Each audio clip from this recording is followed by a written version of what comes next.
Bonjour Bellam. Comme tu le sais ou peut-être pas encore, je suis thérapeute ayurvédique et professeure de yoga. Je te propose un podcast par semaine sous la forme d'un sujet ayurvédique et de santé bien-être pour te permettre de découvrir cette science, sa pratique et l'adopter dans ton quotidien pour une meilleure hygiène de vie, une bonne santé ou par curiosité. Si tu as écouté les podcasts précédents, tu as pu découvrir ce que sont l'ayurveda, les doshas, les 6 saveurs, l'alimentation ayurvédique, les huiles essentielles pour ton dosha, comment maigrir, ou le développement personnel en ayurveda et bien d'autres sujets pour se faire du bien. Et donc, pourquoi ces notions sont fondamentales en ayurveda ? Sinon, je t'invite à le faire avant d'aller plus loin pour bien comprendre les richesses qu'elles t'apportent pour être autonome dans la gestion de ta santé. Dans cet épisode, je vais te parler de la dépression et comment l'ayurveda peut aider à la combattre. Tout au long du podcast, je t'explique et te donne aussi des solutions ayurvédiques pour traiter et prévenir ces problèmes. Alors la dépression est probablement la plus courante des plaintes de problèmes de santé mentale et également le problème psychologique le plus courant qui accompagne le processus de la maladie. Une grande partie de la dépression est culturelle et a atteint aujourd'hui des proportions presque épidémiques. Comme nous dépendons de la stimulation par le café, le thé et les drogues ou par les médias de masse et d'autres formes de divertissement, lorsque cette stimulation a disparu, nous nous sentons naturellement déprimés. Notre style de vie solitaire et isolé est un autre facteur également. Notre prana, notre souffle de vie, coule et stagne. La dépression résulte souvent de douleurs psychologiques. Aujourd'hui, de nombreuses personnes prennent des antidépresseurs. Bien que les thérapies naturelles fonctionnent, elles devraient être introduites au fil du temps en réduisant progressivement ces médicaments au fur et à mesure que cela devient possible.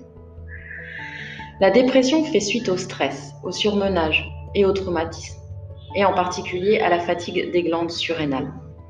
C'est généralement un signe d'aura faible et d'une fonction affaiblie du système immunitaire. La dépression est le trouble psychologique kapha le plus courant. Les kaphas souffrent d'une faible énergie et d'un fonctionnement réduit, d'un métabolisme lent et d'obésité. Psychologiquement, ils sont sujets aux attitudes et aux attachements conservateurs. Tout cela conduit à la dépression. Pourtant, Vata et Pitta ont aussi leur type de dépression. Les gens Vata ont tendance à être mélancoliques et avec leur nature sensible sont facilement perturbés dans la vie. Leur faible poids corporel et leur faible endurance les font facilement se sentir blessés. Vata provoque des changements d'humeur rapides qui, à long terme, peuvent les rendre malheureux. La dépression de type Vata est associée à des sentiments d'abandon, de manque d'amour et de soins dans la vie. Cela peut devenir grave, voire suicidaire. Son apparition peut être soudaine et variable. La dépression de type Vata est souvent de type maniaco-dépressif, avec des périodes de dépression alternant avec des périodes d'hyperactivité énergétique élevée, d'hypersensibilité ou même de joie excessive. Il est étroitement lié à l'anxiété et à l'insomnie. L'incapacité de dormir rapidement provoque une dépression à Vata. La dépression de type Pitta suit généralement un échec dans la vie, dans lequel la personne n'a pas réussi comme elle l'attendait. Les Pitta ont des attentes élevées et des objectifs élevés qui peuvent être difficiles à atteindre. Lorsqu'ils ne parviennent pas à atteindre leurs objectifs, cela entraîne une dépression. Et la dépression de Pitta est souvent mêlée à de la colère. Alors, quel traitement général pour la dépression ? La dépression est généralement difficile à traiter car la personne déprimée est incapable ou refuse d'initier des thérapies positives. Le premier principe du traitement de la dépression est d'initier un changement et d'encourager l'activité à tous les niveaux, de susciter l'intérêt et l'enthousiasme du patient pour la vie. L'association positive est un facteur important pour éviter d'être trop dans son mental et de tourner en boucle. Le régime doit être léger et stimulant, et il doit y avoir un effort pour restaurer le goût et le goût des aliments. Le manque d'envie de manger est un signe de dépression possible. Prends des épices, comme le gingembre, la cardamome et le basilic, cela ouvre l'esprit et le cœur.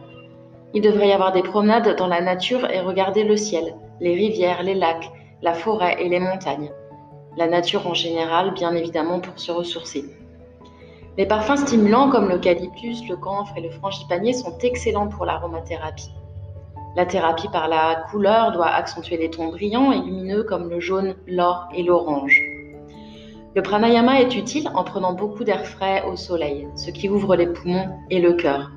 à condition d'avoir un professeur de yoga qui puisse te le montrer et te le faire pratiquer. L'exercice est bon pour stimuler la circulation, y compris la marche et la course. Le calamus ou l'accord odorant est la meilleure herbe de base pour la dépression. Prends-le sous forme de thé, un quart de cuillère à café de poudre par tasse d'eau chaude avec un peu de gingembre et de miel. Le basilic, en particulier le basilic sacré, ou appelé encore tulsi, est également excellent et peut être consommé quotidiennement. La menthe et les sauges de tous les types sont utiles. La dépression implique généralement des sinus bloqués ou une stagnation de l'énergie dans la tête. Essaie la thérapie Nasya pour ouvrir les sinus en appliquant quelques gouttes d'huile à base de plantes et de poudre comme le calamus sur les narines. Garde aussi tes intestins sains grâce au triphala. Tu peux également pratiquer le mantra Rim qui ouvre le cœur spirituel et notre aspiration supérieure, qui est bon pour contrer la dépression.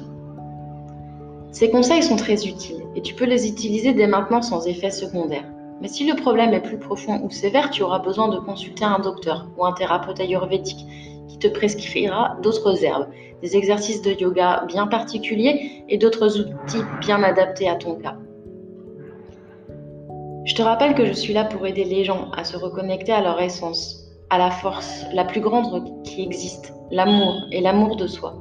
J'aide les gens à prendre en main leur santé grâce à l'Ayurveda, grâce à la culture spirituelle et à la science de l'Inde, qui nous aide à reconnecter à notre vrai soi, au qui je suis.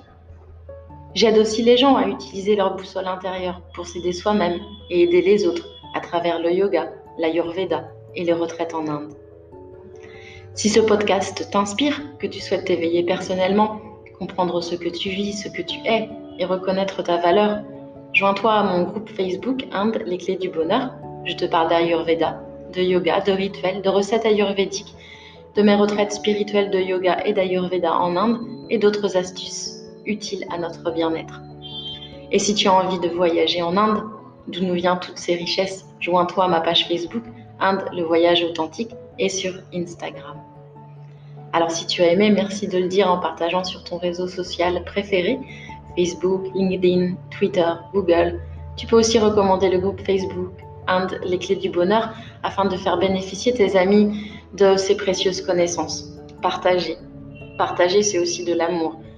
Et c'est partager avec les gens que l'on aime. Et ouvrir notre conscience à d'autres possibles et surtout à d'autres possibles naturels. Je t'en remercie par avance. Tu peux aussi laisser un commentaire, une question, j'y répondrai. Je te remercie pour ton écoute et surtout prends soin de toi, belle âme.